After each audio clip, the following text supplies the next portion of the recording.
বর্তমানে কাজের ব্যস্ততায় সময় কাটাচ্ছেন বলিউডের জনপ্রিয় অভিনেত্রী কাজল। গত ৪ মাসে একের পর এক মোট ৪টি ভিন্নধর্মী প্রজেক্টে কাজ করেছেন তিনি। এর মধ্যে রয়েছে মা, সরজমিন, দ্য ট্রায়াল সিজন 2 এবং একটি নতুন অনুষ্ঠানের সঞ্চালকের ভূমিকা। একাধিক চরিত্রে অভিনয়ের পাশাপাশি সঞ্চালনা নিয়ে কাজল এখন আরও বেশি উৎসাহী।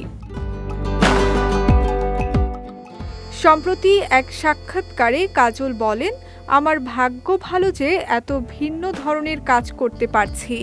জীবনে কোনো কিছু পরিকল্পনা করে করিনি, সব কিছুই নিজের মতো করে এসেছে আর আমি সেগুলো গ্রহণ করেছি, তাই মনে করি এটা আমার ভাগ্য।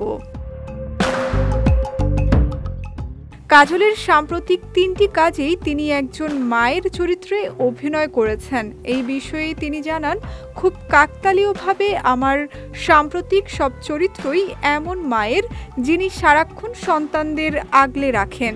আমি বাস্তব জীবনেও তেমনই একজন মা, হয়তো সেই কারণেই এমন চরিত্র আমার দিকে আসে।